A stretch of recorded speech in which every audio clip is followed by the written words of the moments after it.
Good evening, dear listener, and welcome back to the Drowzy Historian. As you settle into whatever small island of comfort you've carved out for yourself tonight, perhaps in a darkened room with your phone face down beside you, let your shoulders drop just a little. Let your jaw unclench. Notice your breath arriving and leaving like a tide that no empire, no city, no disaster has ever managed to halt. You've made it through another day in your own busy, buzzing world. This next hour or so is not something you need to do. It's simply a place you can rest in while history moves gently around you. Tonight, we're drifting back to a city that also thought it had one more ordinary day.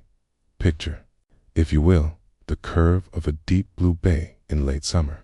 Fishing boats rocking on small waves. Villas stepping down the hillside like white stone terraces, their walls painted with crimson and gold. Narrow streets where mules clatter over paving stones, where bakers pull loaves from hot ovens, where wine cellars rinse cups in basins of water gone cloudy with use. Above it all, a mountain rises, broad-shouldered and quiet. The people beneath it call it simply a mountain, not a threat. They decorate their dining rooms with frescoes of gods and gardens and mythic battles. They offer incense at small household shrines and trust, with the simple faith of habit, that the gods are watching. The city is Pompeii. The year is 79 of our era, and no one there knows that this will be their last full morning before we step into their streets, before we listen to the last ordinary conversation spoken in Latin under a summer sun. Take a moment to adjust your own footing in time. All the noise around you, notifications, headlines, quiet worries about money or health or tomorrow, can wait outside this story. As you lie back or sit in the half-light, let the details of your day drift to the edges like leaves floating to the rim of a still pool. Here, this space, history will move very slowly. We won't rush the eruption or chase the spectacle just for the thrill of it. We'll move at the pace of breath of footsteps through a marketplace of ash falling grain by grain. If this kind of unhurried wandering through the past is the way you like to end your day, consider coming back here again. You can subscribe not as a bargain or a chore, but as a quiet promise to yourself that there will be more nights when you let the world soften and let stories hold you while you fall asleep. For now, you don't need to watch the screen. You can let your eyes close if that feels comfortable. The story will be here whether you're staring at the ceiling or already sliding toward dreams. Imagine the first light over Pompeii on that final morning. The shutters creak open in cramped upstairs rooms. Someone on a rooftop coughs and stretches. A dog shakes itself awake in a courtyard where ivy climbs a peeling wall. In the house of the faun, a servant shuffles across an intricate mosaic floor, trying not to disturb the sleeping household. In a tiny shop, halfway down a busy street, a baker checks the embers in his oven and wonders whether the flour delivery will arrive on time. A woman slips a ring onto her finger and runs thumb and forefinger over the metal, a habit she's had for years. None of them are characters in a tragedy yet. They're just people with sore backs, small hopes, and errands to run. If you listen closely, you can almost hear the sounds beginning to stack on top of one another. The hiss of oil in pans, the shouts of traders setting up stalls near the forum, the clink of amphorae as wine merchants line them up, each sealed jar a little column of stored sunlight from last year's vineyards. The distant laughter from the baths where water is already being heated, steam rising toward vaulted ceilings painted with gods who never have to worry about the water bill. Above them, Vesuvius sits in the morning haze, its slopes green, its summit unremarkable. To us, the mountain is a symbol, a volcano, a countdown, a name attached to disaster in documentaries and school textbooks. To them, it is part of the furniture of the world, a backdrop, a place for vineyards and pasture, a silent neighbor that has been quiet for longer than anyone can remember. The earth has been sending small signals for years, tremors that rattled kitchenware and cracked a few walls, a strange warmth in certain springs, a nervous joke here and there about the gods reminding people of their presence. But human beings are very good at treating yesterday's warning as today's normal. A cracked wall is just something you learn to step around. A story about an earthquake becomes something you tell to new friends over wine. The idea that the mountain itself might be storing a different kind of day inside it is not something many people wake up worrying about as you breathe in now and breathe out. Let yourself rest with them in this last morning when the world still seems reliable. Feel how familiar their worries are under all the distance of time. Some are anxious about debts. Some are thinking about love. A few are probably quietly bored, staring down another day of the same routine. None of them have a calendar with a skull marked on today's date. We, of course, do know what is coming. That's one of the strange things about history. We walk through these streets with X-ray vision. We look at a cheerful mural of a banquet and see the ash that will bury it. We look at a loaf of bread rising in an oven and see its carbonized shape 2,000 years later behind glass. We look at a sleeping child and see a cavity in hardened ash where our body used to be. This knowledge can tempt us into cruelty, into seeing Pompeii as a stage built only for its own destruction. But for tonight, as you sink deeper into your pillow or your chair, we'll resist that. We'll try to honor the city as it lived, not just as it died. We'll visit the taverns where dice clatter on wooden tables. We'll wander through the bath complexes where warm water, gossip, and politics swirl together. We'll peek at the graffiti scratched onto walls, jokes, boasts, love notes, complaints, the social media of a world without electricity. We'll drift through gardens painted on plaster, where illusory birds perch among impossible leaves. A second, painted nature tucked inside a courtyard of stone. And then, slowly, we'll feel the day tilt, a tremor that lasts a little too long. A distant roar that doesn't sound like thunder. A dark shape rising above the mountain's peak. Not a cloud, and not quite smoke, thickening as the afternoon light shifts.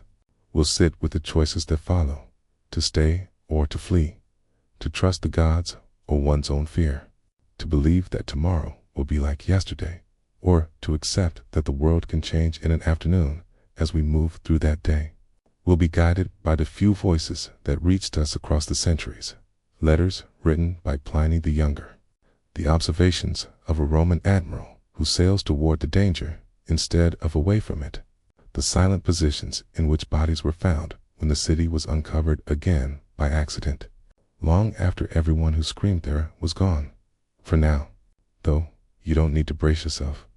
Let your breathing stay soft and slow. The eruption will come in its own time. The city is still waking up. A bar owner is unlocking his door. A boy is being scolded for tracking dust across a mosaic. A priest is lighting incense in front of a statue whose stone eyes will never close. As you exhale, imagine the scent of baking bread and crushed grapes drifting through warm air. Imagine your own worries shrinking to the size of a coin lost between cobblestones. For this first part of the night, we'll simply walk at the speed of an ordinary day, in a city that has no idea the gods or the mountain above them are about to fall silent. When you're ready, let the noise of your own world fade to the edges. We're stepping into Pompeii on the last morning the people there would ever call normal. The mountain is quiet. The sky is clear. And far below, life goes on, unaware that the clock has already started. The streets of Pompeii, on that last ordinary morning, stretch out like lines on a palm, each one holding a story no one thinks will end today. The light thickens over the bay, sliding across tiled roofs and catching on bits of broken pottery left in corners.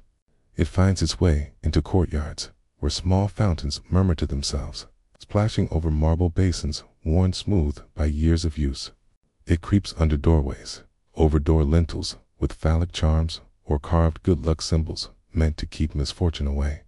People step into that light one by one without any ceremony, as if history doesn't have its eye on them at all. Imagine yourself walking those streets as quietly as you're lying or sitting now to your left. A tall townhouse, the home of a well-to-do family.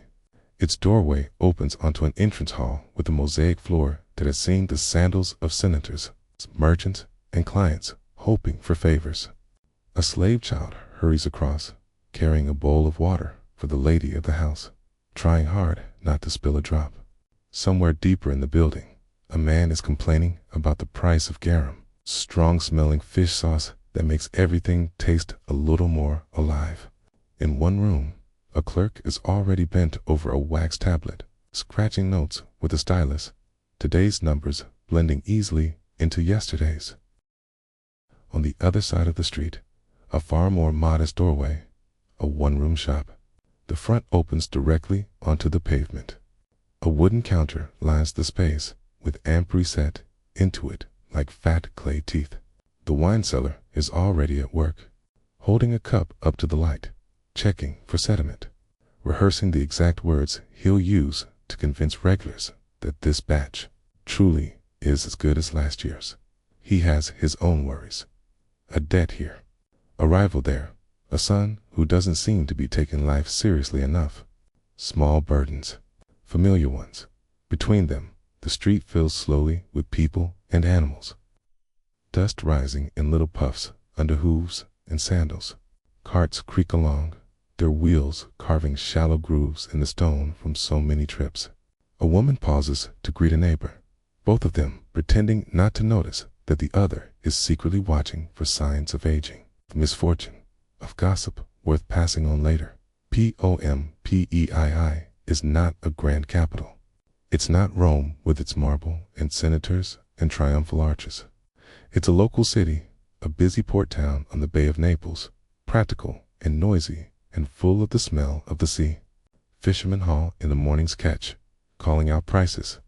Dock workers shout to one another as they unload cargo from ships, amphorae of olive oil, sacks of grain, exotic goods from farther east. Somewhere in the background, a dog barks at nothing in particular, purely because barking is part of its job.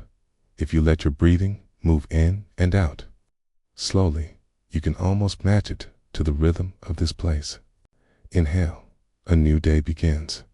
Exhale, people slip into their roles as easily as they slip into their tunics and to gas. Here, a baker is preparing dough.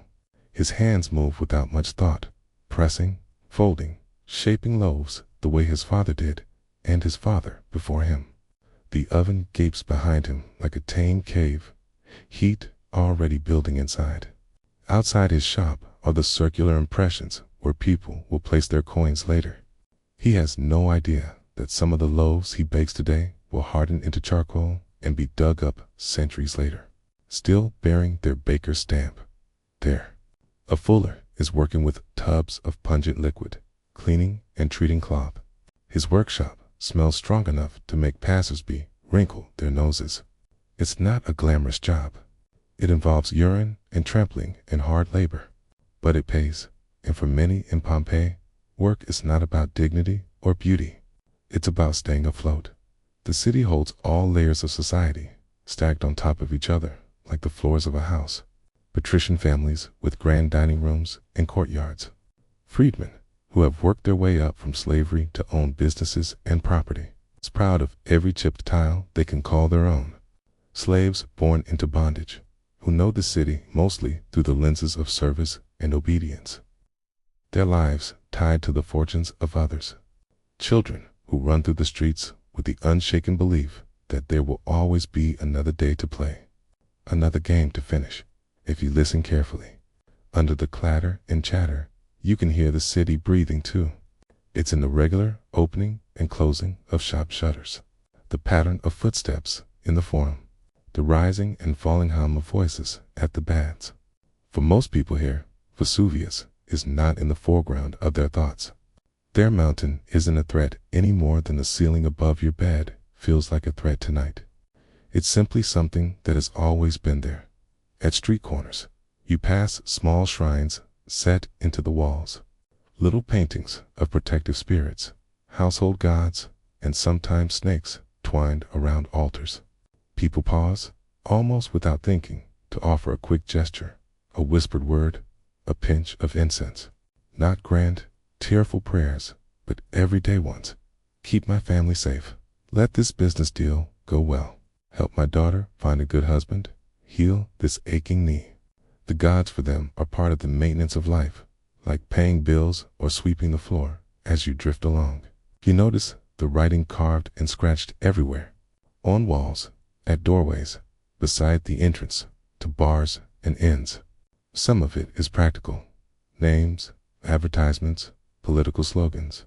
Some of it is petty. Insults traded between rival groups. Some is surprisingly tender. Declarations of love, wishes. Little poems from people who didn't know they were writing for eternity. A young man boasts about his romantic conquests. A young woman complains about someone's bad singing. A citizen urges others to vote for his friend in the next election. Nobody expects these casual lines to outlive marble statues and official records. Let your body relax a bit more as you imagine running your fingers lightly over those faded letters. Imagine how recent they are, how the person who wrote them might still be nearby, buying fruit or arguing over the price of a cloak. History here is not remote. It is gossip and jokes and boredom and pride at the city's edge. You can see the amphitheater, low and wide, its stone seats waiting for the next round of blood and cheering. Gladiators trained nearby, their bodies marked by scars, their fates hanging on the moods of crowds and patrons. Even they, who face death more directly than most, are thinking about their next match, about the favor of a wealthy sponsor, about the ache in a shoulder or a knee. The idea that the entire audience, the entire town, might soon be gone, is not a thought any of them are entertaining as they wrap their hands for practice. Higher up, in more secluded houses, someone is arranging food for a midday feast. Platters of olives, figs, and cheeses, jugs of wine, cushions laid out for guests. A mosaic of some mythological scene underfoot. A hero, a god, a monster being defeated. The stories on the floor promise that chaos can be overcome, that monsters can be slain, that the right sacrifice brings protection. These images are comfort as well as decoration. To live in a world of unpredictable storms and illness and famine is easier if you believe a god might intervene on your behalf. In Vesuvius, that broad shape beyond the rooftops is folded into those stories. Some say Hercules once visited here. Others tie the mountain to legends of giants buried underground. It is less a geological formation than a character in the background of their myths, ancient, strong, and, crucially, asleep. You may feel, as you settle further into your pillow or let your eyes grow heavier, a strange mix of tenderness and unease toward this place. Tenderness because their worries and pleasures are so familiar. Unease because you know what they do not. Every loaf baked, every argument begun, every promise made today is happening under a sky that will look very different by nightfall. Yet, for now, we let them have their morning. We leave the baker at his oven, the wine seller at his counter, the gladiator adjusting his grip on a wooden practice sword. We leave the woman counting coins in the shadow of a columned portico, the child chasing a dog down the street, the elderly man blinking into the sun as he steps outside to see what kind of day it will be. You can feel how ordinary it all is.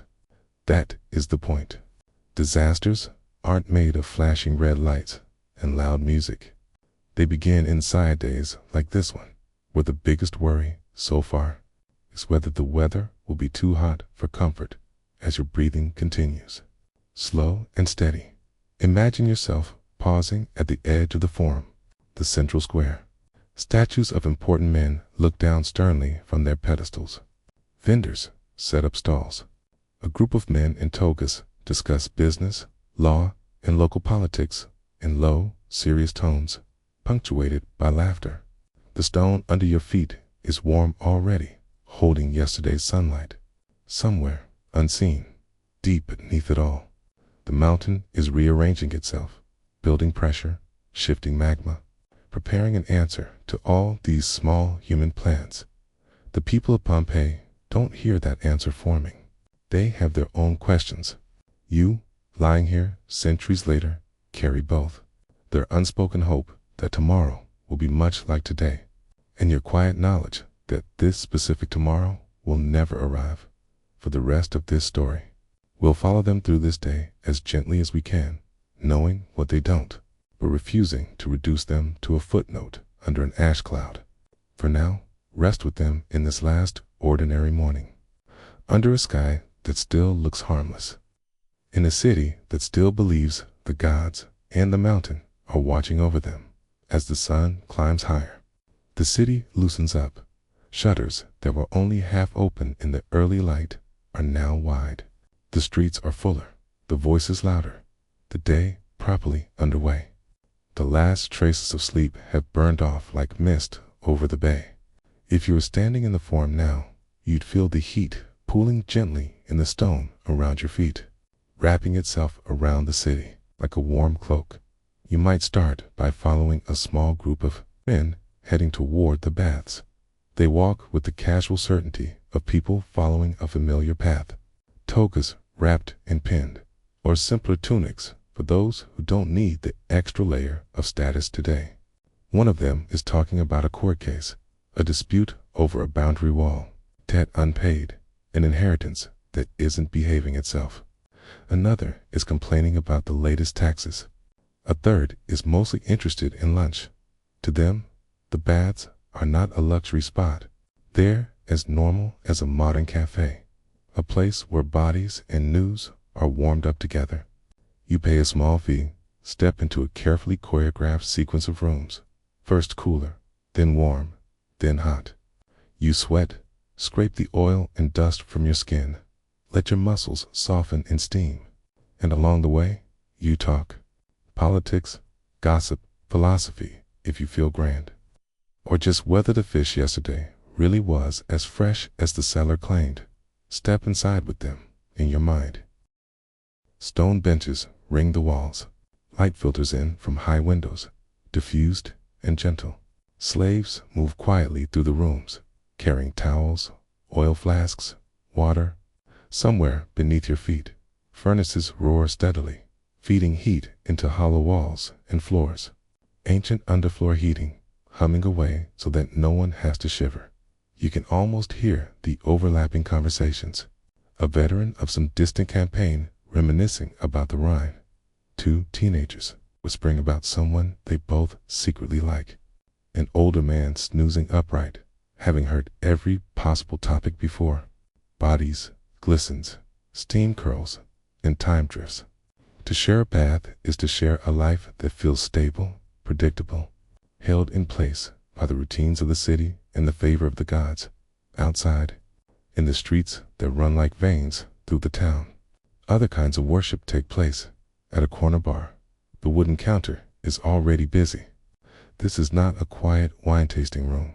It's a working class bar, an ancient fast food joint, where hot food and quick drinks are served to those who don't have kitchens of their own or the time to linger. Painted scenes on the walls advertise what you can get. Bowls of stew, simple dishes of beans, maybe a piece of fish if you're lucky. The owner moves deftly between customers, deciding when to smile, when to scowl, when to offer credit, and when to insist on cash. Here, the gods are present, mostly as small painted figures near the till. A little altar tucked into the wall, perhaps, where a wreath or a handful of flowers shows someone has recently stopped to mutter a quick request. Let me make enough today. Protect my children. Keep the inspectors distracted. Teen, the prayers are modest. Nobody is asking to be emperor. Walk a little further. You pass a doorway marked by carved phalluses and faded, suggestive paintings. The brothel. Behind its thick walls, a different economy of bodies plays out, blunt and transactional. The prices, services, and sometimes even crude reviews of the workers are scratched into the plaster. It is part of the city, neither glamorous nor unspeakable.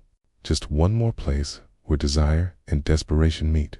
Somewhere nearby, a woman walks past and pulls her shawl a little tighter. pretending not to see. Beside her, a youth tries not to stare too openly.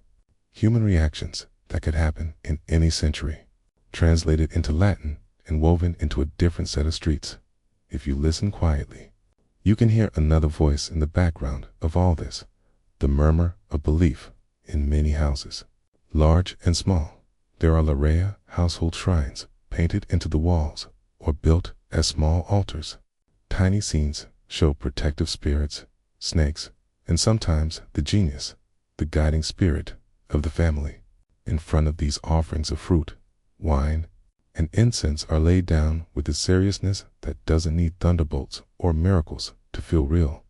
Picture a woman in a modest house just off a busy lane. She's not wealthy, but she's proud. Her husband works at the docks. Her eldest son has just started helping a fuller, trampling cloth in vats that smell awful but pay. Her daughter is nearly of marrying age. Each morning, she lights a small candle and places it before the household gods. She prays not to be spared from all misfortune. That would be an extravagant request, but to have enough food, enough health, enough luck. When something goes wrong, she weighs it in her mind. Was the offering not generous enough? Did she forget a feast day? Is this the gods reminding her who's in charge? These calculations are less about theology and more about trying to make the unpredictable feel negotiable in the grander houses. Religion is embroidered with art. Walk into the house of the Vati or one of its cousins, and you find walls crowded with mythological scenes. Venus rising from the sea, Hercules wrestling, gods drinking and arguing like a divine version of the men in the Forum. These images are not just decoration. They are models, stories, warnings. They say, the world is shaped by forces larger than you. The gods may reward or punish, laugh or intervene. You live in a universe where bargains with the divine are possible. Yet for all this color and ceremony, the worries of Pompeii are mostly practical. A shopkeeper is fretting over a shipment that hasn't arrived. A farmer just outside the city walls is watching the sky for signs of rain that might spoil his harvest. A young scribe is wondering whether he miscopied a column of numbers and what that might cost him. A slave is calculating, quietly, how many more years of good service it might take to earn manumission. These are the small worries that fill a day. And if you let your mind settle, you can feel how close they are to your own. Different clothes, different tools, different gods. The same anxieties about money, love, health, status, and the stubborn question of whether life will keep going roughly as it has so far. Move through a back alley now, narrower and quieter than the main thoroughfares out here. The walls close in a little. Laundry hangs between upper stories, dripping onto the stones below. You see more of the city's working machinery, storage jars, tools, piles of scrap waiting to be reused. A child sits on a doorstep, tracing patterns in the dust with a finger, humming tunelessly. Her mother leans against the doorframe, watching the flow of people at the far end of the lane. Half alert, half lost in her own thoughts. On a nearby wall, someone has scratched a quick line, a heart, 2 initials, and a crude drawing of a face. Love, or at least infatuation, has found its usual outlet, not in a polished poem, but in a small act of vandalism with a stylus. Elsewhere, a more confident hand has carved a longer message. I was here, and I was bored. Ain't the sentiment is timeless. Feeling the weight of a long afternoon, someone has decided to push back in the only way they can, by leaving a mark. They don't know that centuries later, people will read that boredom as a treasure, a direct line into the mood of an anonymous Roman on a hot day. As you lie there, listening to this, you might feel a certain gentleness creeping in, the sense that these people are not made of marble or tragedy. They are as soft and distracted and ordinary as anyone you've met. They are thinking about lunch more than they're thinking about eternity. And above them, the mountain continues to sit in its chair of stone. Somewhere in town, perhaps near the Forum, a minor official is dealing with complaints about cracks in walls left over from an earthquake years earlier. Another man is grumbling that the repairs to a temple still aren't finished. The damage from that earlier shaking has become part of the landscape, something you navigate around. Remember that quake? People say, the way others might say, remember that storm? A notable event, yes, but folded now into stories told over wine. Very few are asking whether the earth might be capable of something more than a shrug in the afternoon heat. The pace slows a little. Shops don't necessarily close, but movements become lazier. People seek shade. Dogs flop in doorways, tongues out, eyes half closed. The metallic ring of a blacksmith's hammer echoes more slowly from his workshop. The cries of sellers in the marketplace stretch out like tired elastic. Somewhere, a musician idly plucks a few notes on a lyre or a pipe, not really performing, just keeping their fingers busy. The city is like a body between breaths, a long, warm exhale after the rush of the morning. You can picture the sky, a clear, light summer blue, the air carrying salt from the bay. Clothes stir on rooftop lines. Far off, near Vesuvius, someone working a field might notice a slight haze around the summit and frown. Is that new? Was it always there? It's easy to shrug off small uncertainties. There is work to do, after all, and the gods, in their temples and shrines. Haven't said anything dramatic. In one quiet courtyard, a small ceremony unfolds. A man has returned from a journey. He pours a libation, a small amount of wine, onto the ground before his household altar, murmuring thanks for safe passage. His wife watches, children peeking from behind her skirt. It is a simple gesture, but it holds a large feeling. We are still here. The road did not swallow us. The sea did not take us. The world, for today, has allowed us to come home in another house. Someone is making a different kind of offering, time and attention. A teacher, perhaps a freedman of some education, sits with a young boy over a waxed tablet. He guides the child's hand through the shapes of letters, the curves and angles that will one day become contracts, letters, maybe poems. The boy's mind wanders, drifting toward the sounds outside, the thought of games with friends. The teacher taps the tablet lightly, bringing him back. Again, he says, words scratched into wax, erased, written again. Nothing here suggests that future archaeologists will peer at these same letters carved into stone, trying to hear voices that never imagined them as ancient.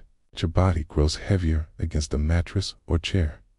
Notice how much of this day is spent in maintenance, maintaining bodies, washing, feeding, resting, maintaining buildings, repairing, repainting, complaining about the cost of both, maintaining relationships, trading favors, smoothing over arguments, keeping track of who owes what to whom, maintaining belief, offerings, prayers, rituals that keep the sense of order from fraying. Pompeii is not poised on the brink in its own eyes. It is simply living, and that is what makes the story sharp, even across nearly 2,000 years. The people who died here were not frozen in a single dramatic gesture from the beginning. They were carried into catastrophe straight from the middle of their errands and their thoughts. It's as if someone had taken a knife to an ordinary day and sliced it in half. For now, we stay on the safe side of that cut. We linger with the wine cellar refilling a customer's cup, with the matron checking that there's enough oil and bread for dinner, with the tired dock worker rubbing his shoulder, hoping tomorrow's work will be lighter, with the priest in the temple counting offerings and wondering if the city is as devout as it used to be, with a group of children swapping ghost stories in a shadowed corner, laughing a little too loudly to prove they are not afraid. The gods preside over all this from their statues and frescoes, silent and composed. They have been given sacrifices and promises, hymns and incense. The contract, as people understand it, is simple. Humans honor the gods, and the gods, in return, keep the worst chaos at bay. The thought that the earth itself might answer on its own terms, without consulting any altar, has not really taken shape yet in most minds, as the afternoon leans gently toward evening, as your own breathing stays soft and steady. We edge closer to the moment when the mountain will finally clear its throat, but not yet. For a few more heartbeats of this story, Pompeii remains exactly what it believes itself to be: a small city in a comfortable empire, watched over by gods painted on its walls, and a mountain that sleeps on the horizon, as dependable as the sunrise. Soon, we'll turn our attention to that mountain's deeper memory, to the forces moving beneath the roots of the city, unseen and uninterested in prayers. For now, rest with the people who walk these streets, unaware that every small worry they carry today will be the last one they ever have. Long before Pompeii was a city of painted walls and busy streets, this bay was a different kind of place.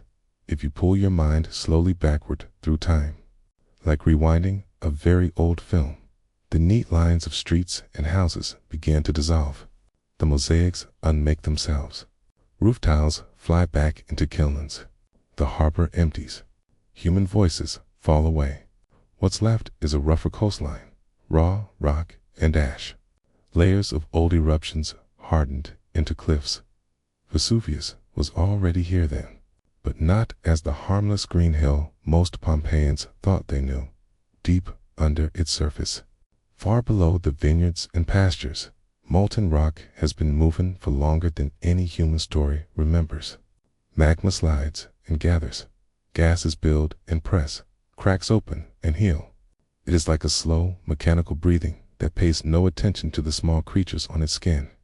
From a human perspective, the mountain spends most of its time pretending to be asleep. There are long stretches, centuries at a time, when it does nothing more dramatic than grow grapes and olives on its slopes. During these quiet ages, people grow confident. They build towns. They tell stories that pin the landscape down with names and myths, like sewing a sheet to a mattress. The mountain becomes ours, part of our territory, our home, but seen from the mountain's own timeline. These quiet centuries are just pauses between sentences. Somewhere in the deep past, long before the year 79, Vesuvius had already erupted with a ferocity that would have erased any villages within reach. Ash, pumice, and hot flows of gas and rock had poured down its flanks, flattening everything in their path. The bay would have looked alien afterwards, choked with floating debris, the sun dimmed by dust. No one in Pompeii remembers that.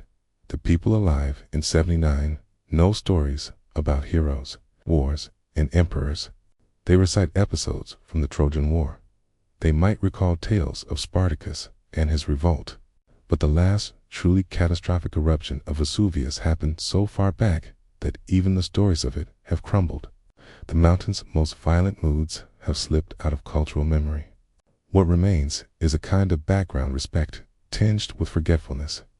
If you lie still and picture the city from above, you can see how this forgetfulness shapes everything. Pompeii, Herculaneum, Stabia, and the other towns around the bay sit closer to Vesuvius than you would build anything if you remembered just how far an eruption could reach. Their streets and houses spill down toward the shore like lines of ink, written right across old volcanic deposits, as if signing a contract with the landscape in a language it does not read. Yet the earth has been trying, in clumsy ways, to communicate. 17 years before the destruction of Pompeii, in the year 62, a powerful earthquake struck the region. Walls cracked, statues toppled, temples were damaged. Some buildings had to be rebuilt entirely. For the people living then, it was terrifying but not incomprehensible. The gods, they thought, had shaken the world to remind mortals of their place. Imagine the noise, the sudden roar as stone grinds against stone, tiles sliding and crashing, people shouting and praying at the same time. Imagine dust rising in clouds, animals panicking, water sloshing violently from fountains and basins. Then, as with most earthquakes, the shaking stops. The aftershocks rattle on for a while, but eventually, silence returns. What do you do with an experience like that? At first, You talk about it constantly. Where were you when it hit? Did you see the temple? Did you hear about the house near the gate? The city stories braid themselves around this new trauma. Then the repairs begin. Scaffolding goes up. Fresh plaster covers wounds in walls. Cracks are filled. Life insists on resuming its usual shape. Years pass. Children are born who never felt the big shake in themselves. They see the scaffolding, the fresh paint, the incomplete repairs, and the earthquake becomes, for them, a story about back then. An older relative points to an uneven line in a wall and says, "That was from the Great Quake." It sounds dramatic, but distant. The fear thins out. You know this pattern from your own world. A flood, a storm, a pandemic, a financial crash. At first, it dominates every conversation. Then, slowly, it turns into a reference point, something people gesture toward as they move on. The mind is wired for survival, and survival often means not staring too long at what might happen again in the years between that earthquake and the eruption. The region around Vesuvius keeps trembling. Smaller quakes rattle windows and knock cups from shelves. Springs behave strangely. Wells in some places dry up. In others, they bubble with unusual vigor or smell of sulfur. The ground swells and sinks in subtle ways that farmers and builders might notice, but rarely understand. A few may wonder aloud if the gods are angrier than usual. A philosopher or two might speculate about subterranean winds, fiery vapors, or some other natural cause. But most people, most of the time, simply do what humans usually do with chronic, low-level danger. They fold it into the background and keep going. You can picture a mason inspecting a cracked wall, running his hand along the damage. He shakes his head, calculates the cost in his mind, and starts making plans. He does not stand there thinking. This is the outer symptom of a restless magma chamber under a stratovolcano. Last major Plinian eruption predated our written records, so those are not the concepts available to him. He has gods, fate, and bad luck. He has earthquake as a single word for something that has many layers. When the tremors die down, he sighs in relief and gets back to work. As you rest there, listening, you might notice that much of the dread in this story comes not from what the people of Pompeii know, but from what they don't. They do not have seismographs. They do not have satellite images or gas sensors. They cannot see the plume of water vapor and volcanic gases seeping from fractures, or the slow bulging of the mountain's shape. The signals are there, but they are written in a language only the earth itself fully understands. From time to time, the natural world still speaks in a way humans can't ignore. A sudden, stronger quake, a strange noise deep underground, perhaps a column of smoke or steam on a clear day, noticed by a shepherd or a farmer who squints up at the summit and frowns. That looks odd, he might say to no one in particular. But odd is not the same as urgent. By the time he mentions it in a tavern that evening, the details have blurred around the edges. Maybe the gods are cooking something. Someone jokes. Laughter bubbles up, releasing tension the way steam escapes a pot. A few hands make automatic protective gestures. The conversation slides back to racing odds and grain prices. Jokes are one of the ways people negotiate fear down to a manageable size. Meanwhile, inside the mountain, pressure grows. Imagine, in a quiet moment, the vast, dark spaces where molten rock gathers. Not a neat, glowing pool like in a fantasy illustration, but a complex system of chambers and channels, pockets and fractures. Gases dissolved in the magma are trying to escape, pressing harder as new material rises from deep within the earth. The rock above bends slowly, then more quickly, until it begins to crack. On the surface, vineyards cling to the slopes. Farmers tend their vines, cursing birds and pests, arguing about the best pruning techniques. They feel the occasional tremor underfoot. See a stone roll a little farther than expected, but their tools are for soil and wood, not for measuring the stress in rock miles beneath them. It is tempting. from your vantage point, to shout back through time, move away. Take your families. Don't build here.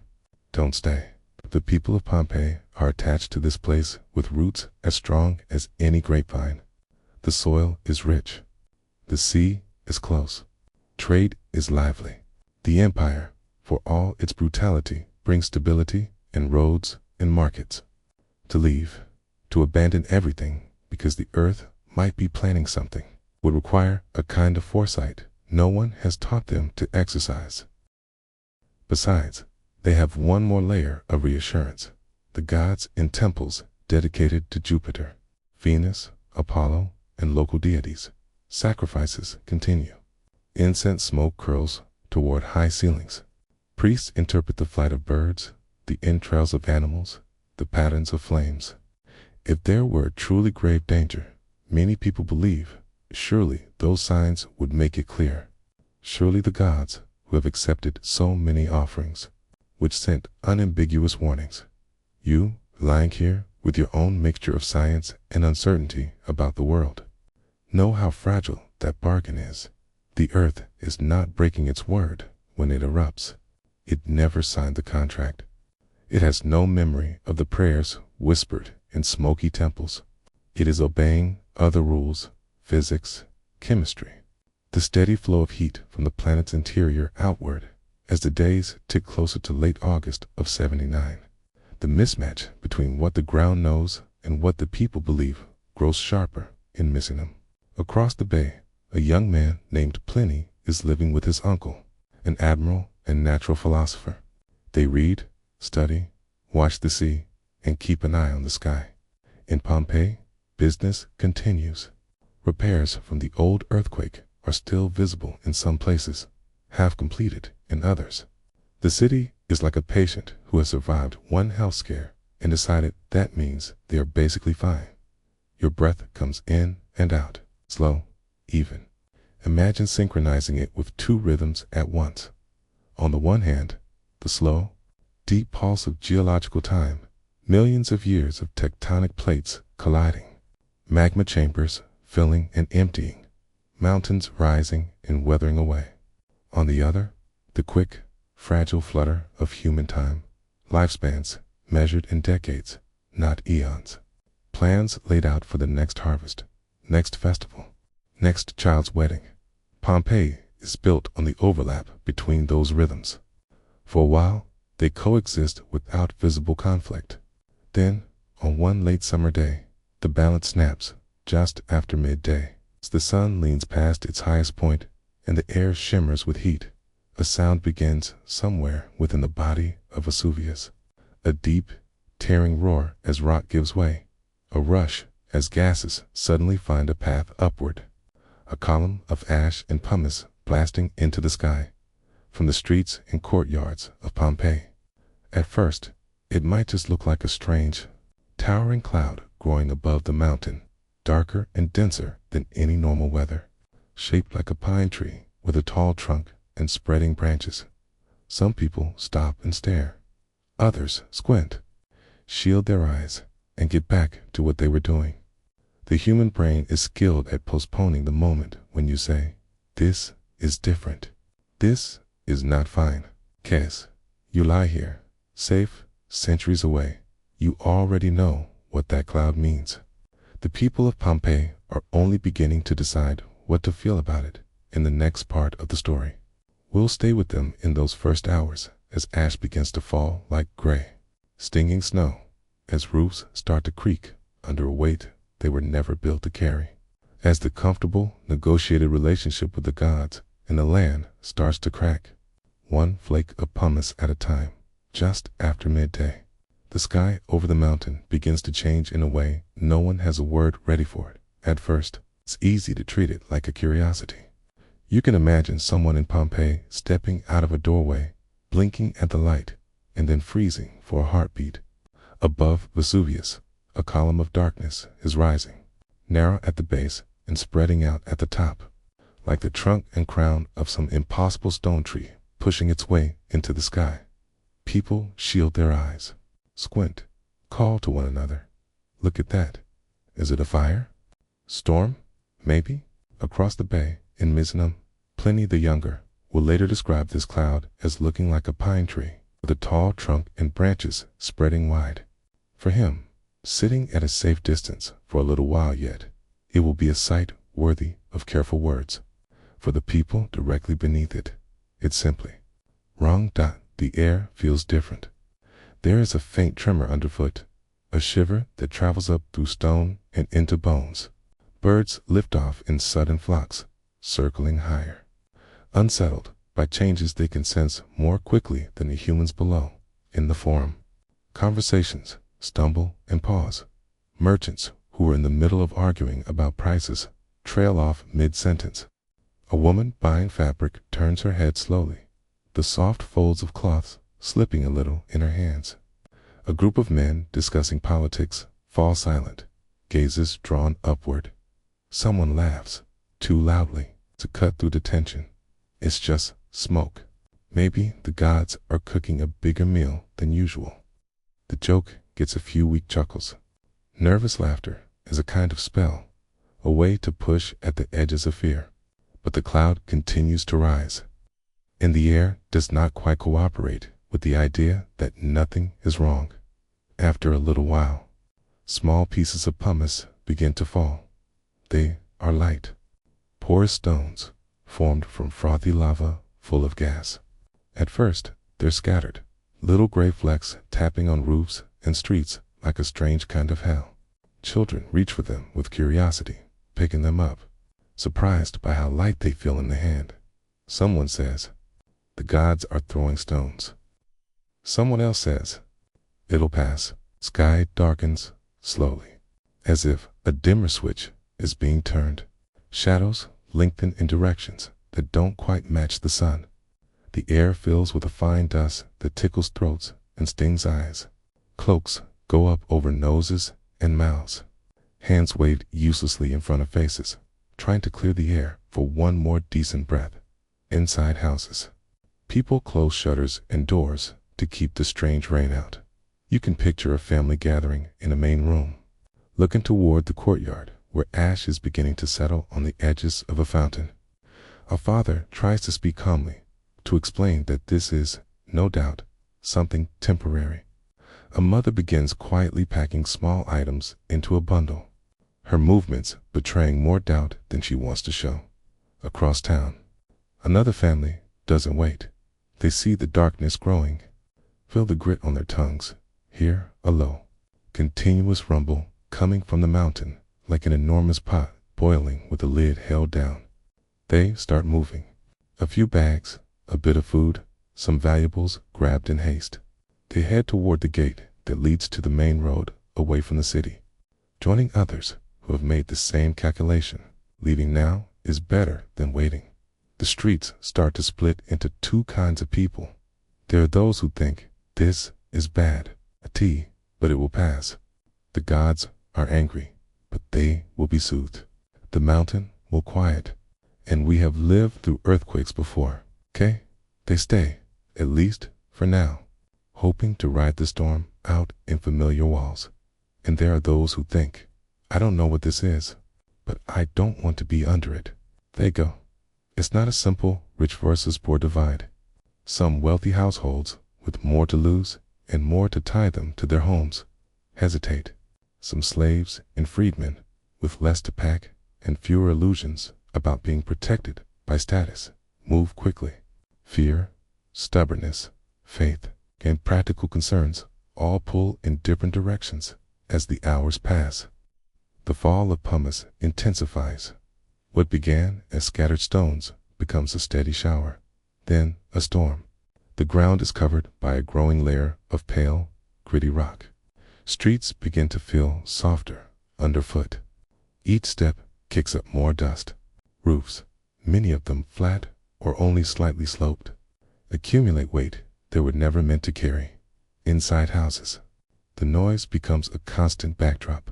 Ping, ping, ping, then thud, thud, thud, as larger chunks land on tiles and wooden beams. Children cry. Dogs whine, pacing, ears flat. Domestic altars glow with hastily lit candles and fresh offerings. as people reach for any comfort they know. In some places, parts of roofs begin to creak. The sound is low at first, a groan in the bones of the house.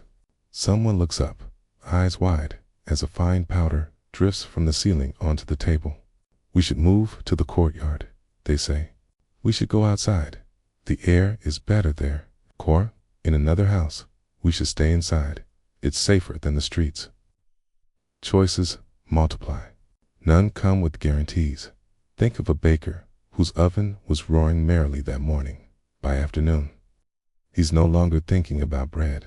He's staring at the doorway where ash has piled up like snowdrifts. His apprentice is coughing. The oven is cooling, neglected. The room feels dim. The light from outside, filtered through a thickening veil of particles. Should we leave? The apprentice asks, where would we go? The baker answers, but the question is aimed more at the universe than at his young helper. Outside, in the forum, ash has turned the familiar square into a strange, colorless terrain. Statues are coated in fine gray. Columns look ghostly, edges softened. People huddle under porticos, using the stone colonnades as partial cover. Some pray aloud, others silently. A few argue about whether to head for the harbor or the inland roads. The harbor offers boats, and boats offer the idea of putting water between oneself and the mountain. But the harbor also concentrates people in one place, and the sea itself is not behaving entirely normally. Waves are odd, some say. The water seems to be withdrawing a little too far and surging back in ways that feel wrong and missing them. Across the bay, Pliny, the elder, admiral, and scholar, sees the unusual cloud and decides to get closer. Part curiosity, part duty. A message arrives from a friend begging for help. He orders ships to be prepared, turning disaster into a mission. Where others see a signal to flee, he sees an opportunity to observe and rescue. In Pompeii, the majority do not have ships or admirals or grand plans. They have doorways, alleys, carts, legs. They have relatives scattered across town. They have a thin idea of time. If we wait a little, perhaps it will be clearer what to do. Waiting, in many disasters, feels like the safest form of action, because it postpones irreversible decisions. You know this rhythm from your own world too. The way people watch a news alert, a rising river, a strange new illness, and think, let's see how bad it gets, before we append everything as the layer of pumice on the streets rises from ankle to knee height. Movement becomes harder. People wade rather than walk, leaving furrows behind them. Carts struggle to roll. Those trying to carry children or bundles of possessions find each step stealing more breath. Ash clings to hair, clothes, skin, turning everyone slowly the same gray dot inside in multi-story houses. Upper floors begin to be a liability. The more weight the roof carries, the more strain is placed on walls and beams. In some buildings, sections of roof collapse suddenly, crashing down with a roar, sending clouds of dust billowing through rooms and courtyards. Screams follow. Those who can move scramble toward open spaces, grasping whoever is closest. People start moving downwards into courtyards, ground floors, side streets, but the open spaces are filling with debris too. There is no truly safe place. It's only zones of slightly delayed danger. You can imagine a woman clutching a small box of jewelry, the portable form of her family's wealth. She stands in the middle of a courtyard, ash falling on her hair, listening to the groans of the structure around her. Part of her mind is insisting that she cannot just walk away from everything they built here. Another part, more animal, more urgent, is whispering that walls and roofs are now enemies, not protectors. Across town, a man decides that this is the moment. He gathers his household wife, children, a couple of slaves who have served faithfully for years, and tells them they're leaving. They tie valuables into cloth bundles, wrap cloaks tightly around themselves, and step out into streets where the familiar landmarks are fading under the accumulations of ash. They join other groups heading toward one of the city gates. A slow, struggling procession of figures, half blinded by dust. The gates, designed to control the flow of trade and travel, now shape the flow of desperation. Some make it out. Others hesitate too long. For those who stay, the hours stretch and compress at the same time. There is a sense of waiting for the ash to stop, for the gods to intervene, for someone to bring clearer instructions. But there is also the relentless urgency of small tasks, clearing pumice from roofs to prevent collapse, fetching water, comforting children, relighting lamps as the darkness deepens. Outside, day has begun to dim into something more like perpetual twilight. The sun is a sickly, muted disk behind a thick veil of ash. In some accounts, it becomes hard to tell what time it is. Shadows blur. People carry lamps and torches long before dusk, turning streets into columns of flickering. Moving light, your own breathing as you lie there, can mimic theirs, shallow at first, then deeper as you consciously slow it down. They do not have that luxury. The air is full of particles that claw at lungs. Each deep breath brings a rasp. The sensory world of Pompeii contracts. Sight, grayness, flickering lamps, shapes of people moving like ghosts. Sound, the constant patter and thud of falling debris. The rumble from the mountain. Cries and prayers. Smell, sulfur, dust, sweat, smoke. The iron tang of fear on the tongue. Touch, grit under sandals, sting in eyes. Rough fabric pulled over noses and mouths. Taste ash in every mouthful of air. Coating tongue and teeth in that shrinking world. The old religious contract strains. People crowd into temples, pressing offerings onto altars, demanding answers from statues that remain, as always, silent. Priests do what they know. Chant, burn incense, interpret whatever signs they can. But the mountain does not respond to incense. Somewhere, a man who has always believed firmly in the gods feels a crack appear in that belief as ash forces its way under the temple door. Somewhere else, a skeptic finds their hands praying anyway. Muscle memory of ritual overpowering their usual doubts. The city, for all its noise, has always had quiet corners, back rooms, empty stairwells, rooftop terraces at dusk. Now, even those places are filled with the same sound. Falling, falling, falling. The pumice continues to pile up. Roofs sag further. Walls lean. It has been hours. There is no sign of it stopping. For those outside the city, escaping along roads or across the bay, Pompeii is already changing into something else. A blur of forms under an advancing blanket of ash and stone.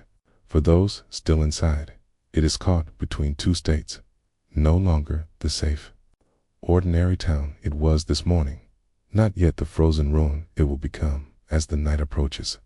Another danger gathers high up on the mountain, the column of ash and pumice, pushed into the sky by the force of the eruption, begins to falter.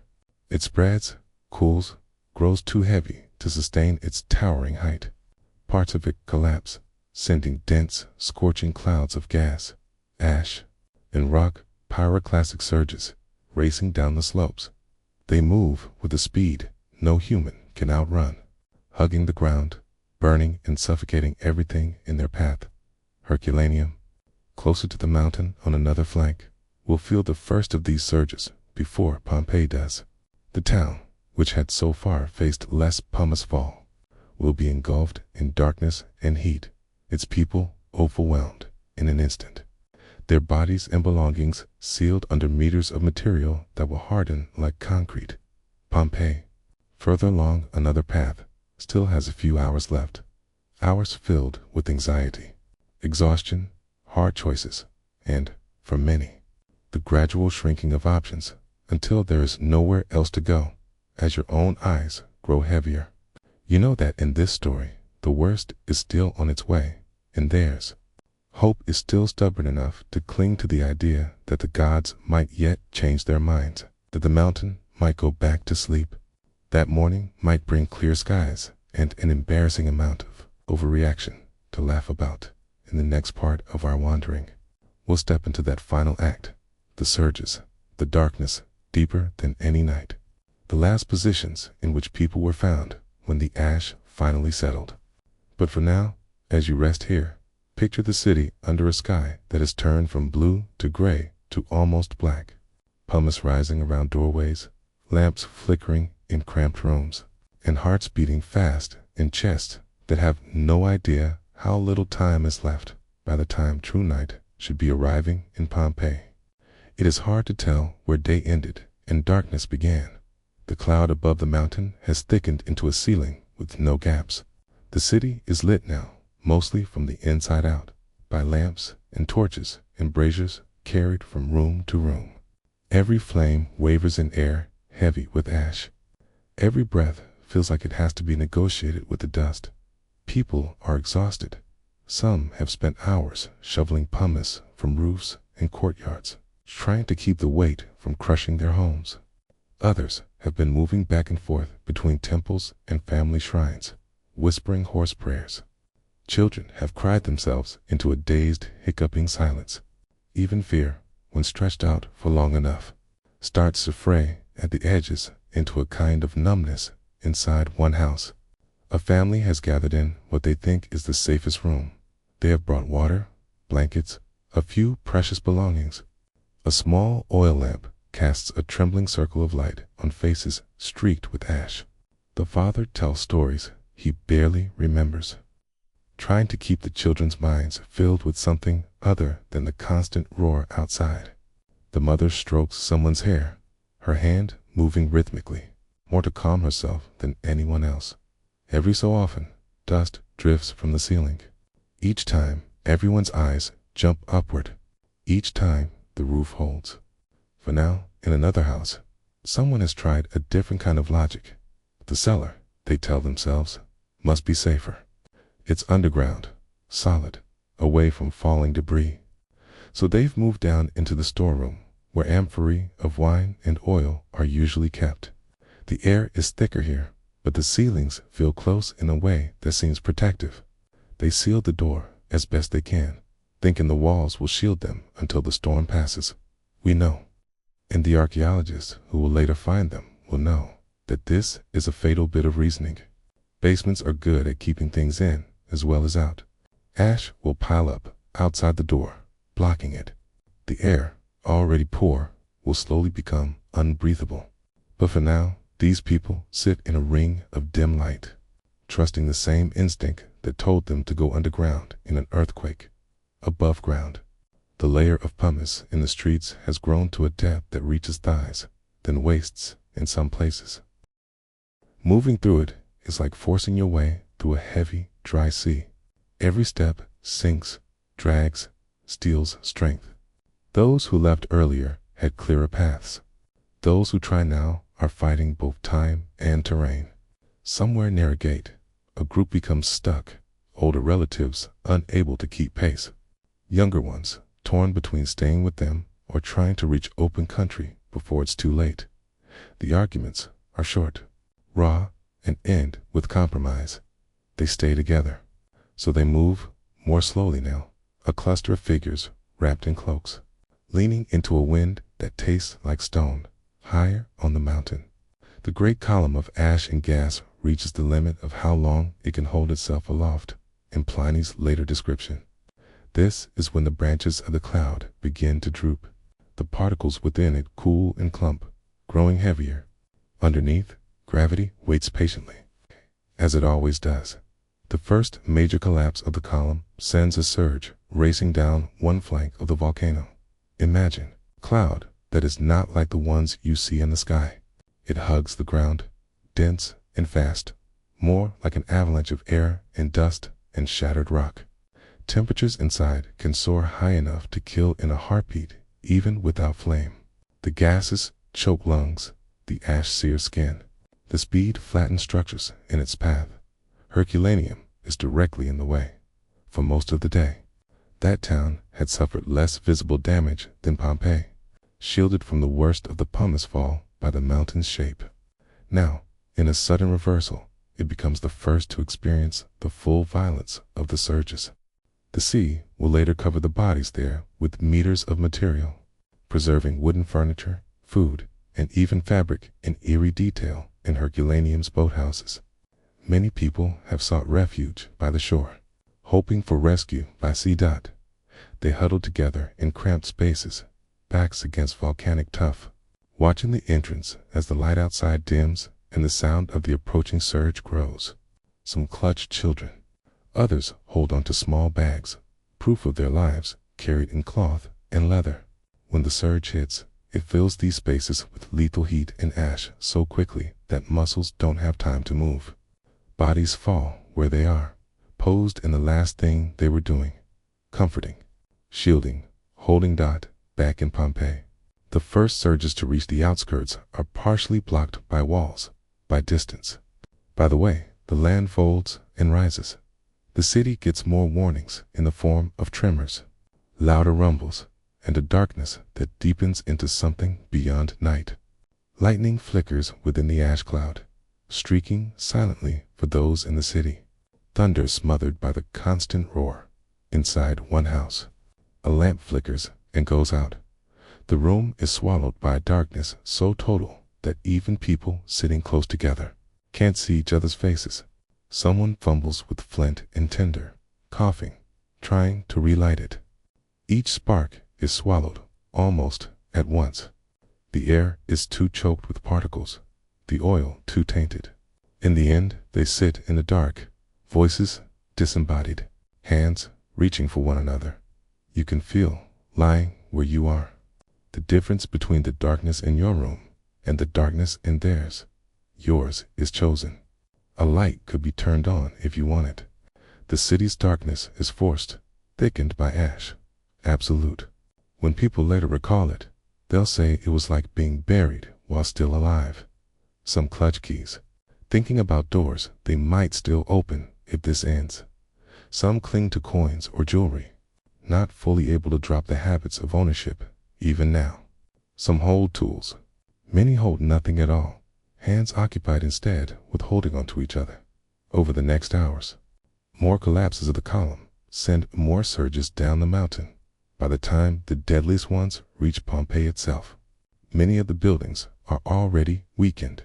Roofs have collapsed. Walls lean or have fallen outright. The city is both more open to the sky and more full of obstacles. There are places where the surges funnel, focusing their power, and others where they swirl and eddy. When the first lethal surge truly hits the heart of Pompeii, it does not announce itself politely. There is a sudden rush of scorching air, thick with ash and fragments of rock. Temperatures spike. Those who are still outside or in semi-open courtyards and streets feel a burning wind that steals the breath from their lungs. Those inside, in rooms that still stand, are hit almost as quickly. Gases and fine particles forcing their way in through doors, windows, cracks. Death, in many cases, is faster than the mind's ability to fully register what is happening. Later, when plaster is poured into the cavities, the bodies leave in the hardened ash. Their positions will tell us stories. We'll see people curled on their sides, arms over faces. Others lying on their backs, mouths open as if mid-breath. Families huddled together. A man stretched out toward a doorway, frozen in the act of trying to reach it. One of the most famous casts shows a dog, still wearing a collar, its body twisted as if in a last struggle against a chain that kept it from escaping. In that single shape, we see the limits of human planning. Someone cared enough to keep the dog close, to prevent it from wandering, never imagining that the danger would come in rather than from the world. Outside, there is a cast of a woman whose jewelry still pressed. Into her skin left subtle traces in the ash of a group gathered in a room that may have looked, for a moment, like a shelter, of a person whose hands are drawn close to the face, fingers curled, an ancient echo of an instinctive, useless shield. It is easy to look at these forms and focus only on the drama of their final seconds, but each of those bodies belonged to someone who, earlier that day, laughed or grumbled or tripped on a loose stone and felt a flicker of embarrassment. Someone who had a favorite food, a sore knee, a secret crush, a complicated relationship with their parents. The surges turned all those complex lives into simple outlines in ash, silhouettes of interruption as the last of the lethal surges pass. The roar slowly dims. Ash continues to fall for a while, but the character of the sound changes. What had been a bombardment becomes, gradually, something closer to silence with a faint hiss. The cloud above begins to thin in places. The column is gone. Vesuvius, for the moment, has said what it had to say. Where there was once a city, there is now a landscape of soft, uneven mounds. Roofs that had not already collapsed are flattened under the weight of ash. Courtyards and gardens are buried. Statues stand buried to the shoulders, or deeper, like strange stones in a gray sea. Doors and windows vanish under meters of material. The outlines of streets are barely visible as gentle dips and ridges underneath. In pockets and layers, bodies lie in the positions in which they stopped. Tools lie beside them. Coins spill from bags.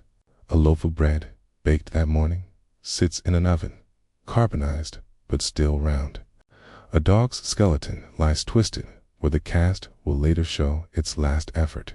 A lamp, tipped over, is entombed, still smeared with the last oil it held. The sea, which had played its own uneasy games with waves during the eruption, begins to settle. Across the bay, in Misenum and other towns that survived, ash lies on rooftops and roads. People sweep it away, coughing. They look toward the direction of Pompeii and Herculaneum and see only a horizon smudged with lingering smoke. News travels slowly in a world without instant communication. Those who fled early will spread stories of falling stones, choking darkness, burning winds. Some will never quite be believed, the details too extreme for those who weren't there to accept easily. The empire, vast and busy, will note the disaster, send some officials to inspect. Perhaps mark a line in a record somewhere. Towns destroyed by eruption, but Rome will go on. Emperors will rise and fall. New wars will be fought at the frontiers. Taxes will be collected. Poems will be written about other subjects. The scar on the Bay of Naples will be a local concern. Then, gradually, not much of a concern at all. Fields will creep over the buried cities. Vines will sink their roots into ash. For the people sealed beneath, time stops. They do not know that centuries will pass, that the empire that governed their lives will crumble, that new languages will be spoken over their graves. They do not know that the gods they prayed to in their last hours will lose their followers, their temples turned to other uses or broken down for stone. They do not know that one day, strangers will walk above them, unaware as you breathe in and out, lying in your own time. Picture the long quiet that follows. No more prayers in the forum. No more laughter spilling from taverns. No more merchants haggling. No more children racing along the stones. Just the occasional sound of wind over a surface that was once a city. Rain falling on ash. The creak of vines in the fields. The slow, steady ticking of geological time, which does not hurry and does not grieve. It will take almost 17 centuries for Pompeii to return to the world's attention. When it does, it will not be because the gods had a change of heart, but because humans, digging for other reasons, for tunnels, for foundations, for curiosities, will begin to stumble on painted walls, on statues, on strange hollows in the hardened ash where bones lie faintly outlined.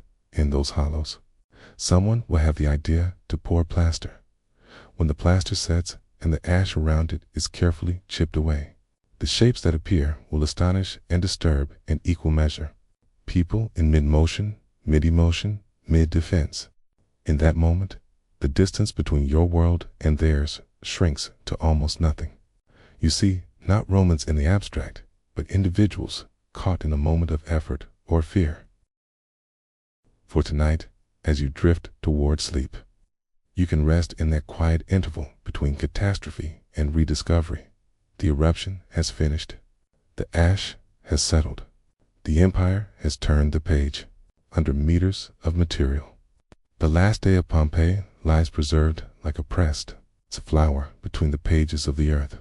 In the next stretch of our wandering, we'll walk with the people who rediscovered that pressed flower, the early excavators and tourists, the scholars and looters, and then wander slowly through the ruins as they stand today.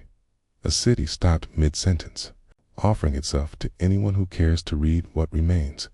For a very long time after that day, Pompeii is less a place than a layer. The ash and pumice that buried the city hardened into a protective shell. Above it, life rearranges itself as it always does. Grass pushes roots into the new soil. Vines curl and twist, their tendrils unaware of the rooms they cross. Farmers walk over what used to be streets without knowing it, tending fields that grow where courtyards once stood. The empire that ruled Pompeii changes, stumbles, and eventually collapses. New powers rise. New languages roll over the land. The names of old gods fade, their temples eroded or repurposed. Somewhere under all that change, the last day of Pompeii waits in silence, pressed between layers of earth like a dried flower forgotten in a book no one opens. Every so often, someone digging a well or a foundation hits something odd. A fragment of painted plaster, a statue, a stretch of wall. These discoveries are pieces of a puzzle no one has remembered they're missing. The objects are taken, admired, perhaps set into another building as decoration. The idea that there is a whole city lying underneath, mostly intact, doesn't quite take hold yet. Then, in the 18th century, the earth is opened more deliberately. In 1709, workmen digging near the town of Resina, today's Ercolano, break into what will be recognized as the Theater of Herculaneum. Tunnels are dug, statues and artifacts are pulled out as treasures. The interest at first is not in the story of the people who lived there, but in the objects themselves: marble, bronze, paintings, things that look good in palaces. A few decades later, systematic digging begins at the site that will be identified as Pompeii. The early excavations are closer to mining than to what we now call archaeology. Narrow tunnels worm their way through hardened ash, chasing walls and frescoes. Paintings are cut from their settings. Sculptures are removed. Collectors and kings see these places as convenient, vaults stocked by the ancient world for their enjoyment. Imagine men by lamplight, hacking their way through packed material, the clang of tools echoing in enclosed spaces. They follow the lines of streets without fully understanding them yet, emerging into rooms where colors are still bright, where everyday objects are frozen in place. A bowl on a table, a jar in the corner, a piece of furniture partially preserved. They do not always pause to take in what these arrangements mean. Value is measured in beauty and rarity, not in context. Even so, the more they dig, the clearer it becomes that this is not a single building or temple, but an entire town. Street after street emerges from the ash. Doorways, shops, houses, courtyards. The pattern of daily life is revealed, piece by piece. It's as if someone was slowly erasing a layer of paint to show the scene. Underneath, news spreads. Pompeii and Herculaneum become destinations on the grand tour. That long, leisurely educational journey wealthy Europeans take through the classical world. Visitors pick their way through trenches and half-exposed rooms, guided by men who know where the most impressive finds are. Some take small pieces, a shard, a trinket, as souvenirs. Conservation, as a concept, is still young. Over time, the approach changes. By the 19th century, archaeology is beginning to grow teeth and a conscience. Scholars arrive who care about how things were found, not just what they are. They take notes, draw plans, try to reconstruct not just isolated objects, but the entire fabric of the city, its streets, its social spaces, the way rich and poor lived alongside each other. And then, in the 1860s, an archaeologist named Giuseppe Fiorelli has an idea. He notices that when excavators dig around skeletons in the ash, there are often cavities in the hardened material spaces where bodies once were, now empty because the flesh has long since decayed. He realizes that if plaster is carefully poured into these cavities and allowed to set, it can capture the shape of whatever filled the space before. The first time this is done, the result must have been startling. A human form emerges from the ash, white and solid, curved into whatever position the person held in their last moments. Arms raised, knees drawn up, fingers pressed to face. The details are soft in places, but expressive enough that onlookers feel an almost physical jolt of recognition. These were not just ancient Romans, they were people. Over the years, more casts are made. A child curled as if sleeping, a family clustered together, a person alone beneath what was once a staircase, the dog twisted and straining.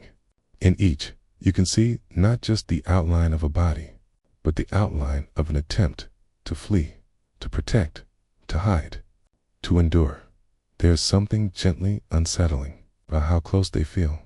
You've seen sculptures and paintings of mythic scenes, of gods and heroes, but these figures are not idealized. They are not composed. They have no awareness of being observed. They are as unprepared for an audience as they were for the event that preserved them.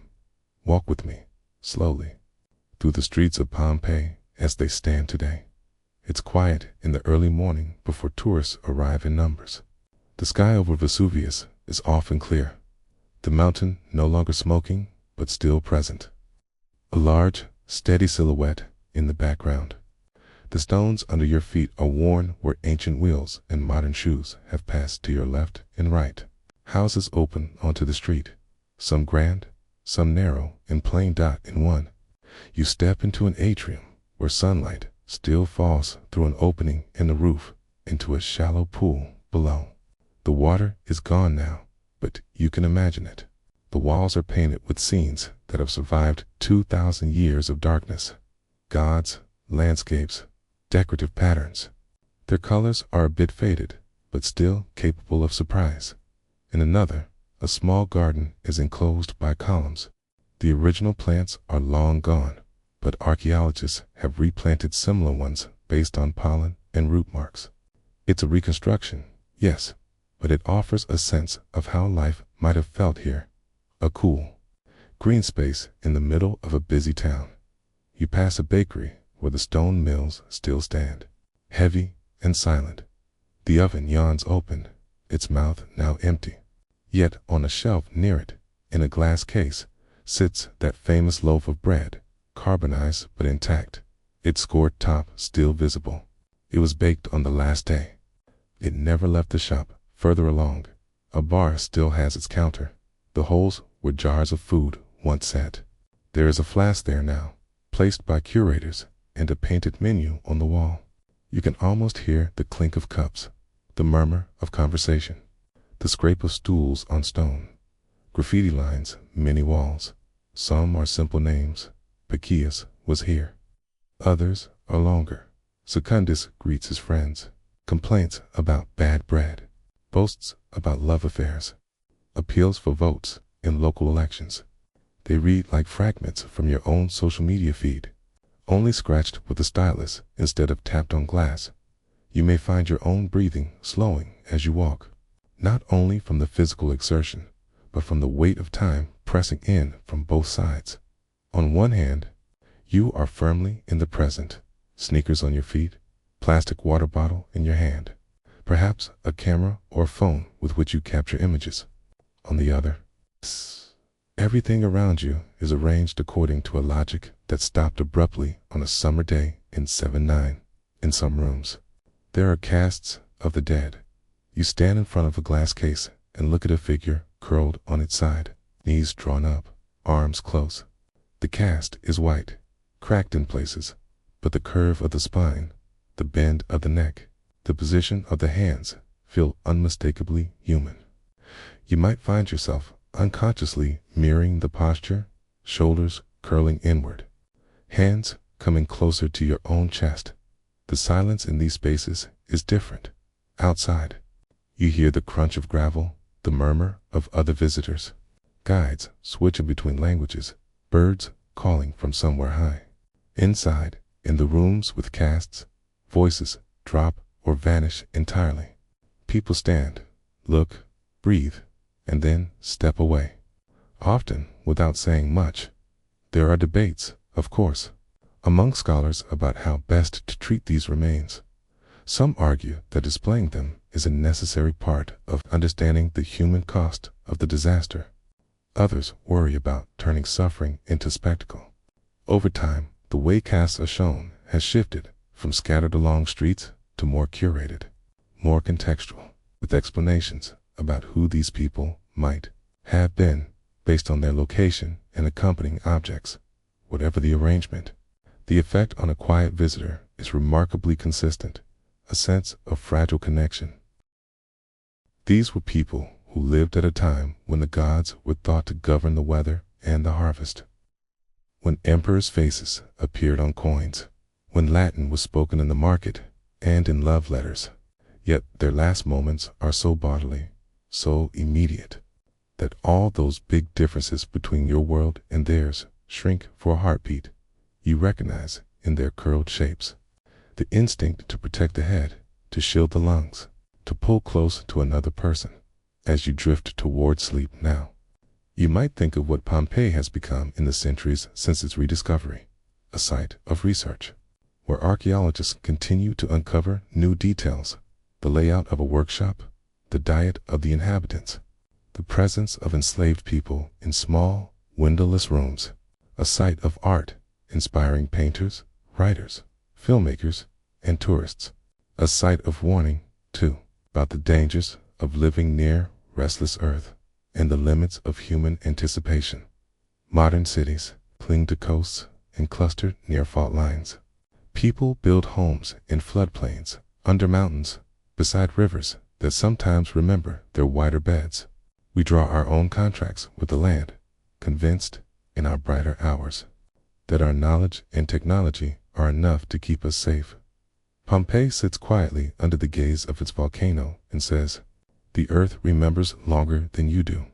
It also says something gentler in the small details. A child's footprint in dried mud, a painting of fruit in a dining room, a ring carefully kept, a joke scratched into plaster. It reminds you that everyday life is not wasted, even if it ends suddenly.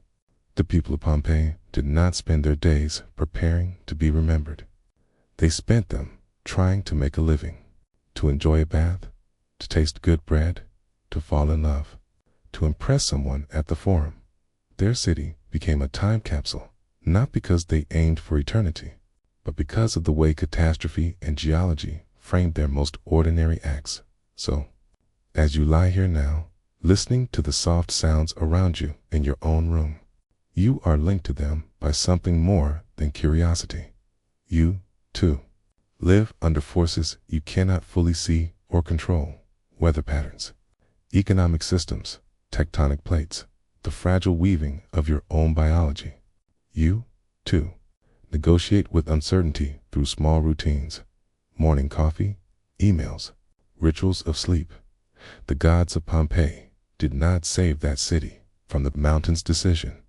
Your world might not have gods of marble and incense in the same way, but it has its own faiths in progress, in data, in institutions, in luck. Pompeii does not tell you to abandon those entirely. It simply whispers from under its blanket of ash, in its avenues of stone, remember how small a single day can be, and how full. The fall of Pompeii was a single day the gods did not save, yet in being preserved, that day has become an endless, quiet lesson in how people live when they believe tomorrow is coming. As your eyes grow heavy, you can let the streets of Pompeii fade gently from your mind. The lava stones underfoot soften into the feel of your own mattress or couch. The outlines of ruined walls blur into the shadows of your own room. The distant bulk of Vesuvius dissolves into the simple curve of your breathing, rising and falling, somewhere in the dark layers of the earth. The shapes of that last day still rest, unchanged by your attention or your sleep, up here, on the surface, in your own uncertain time. You have made it to the end of another ordinary day. That, in itself, is a kind of quiet miracle. Let history keep watch for a while. Good night from the ashes of Pompeii.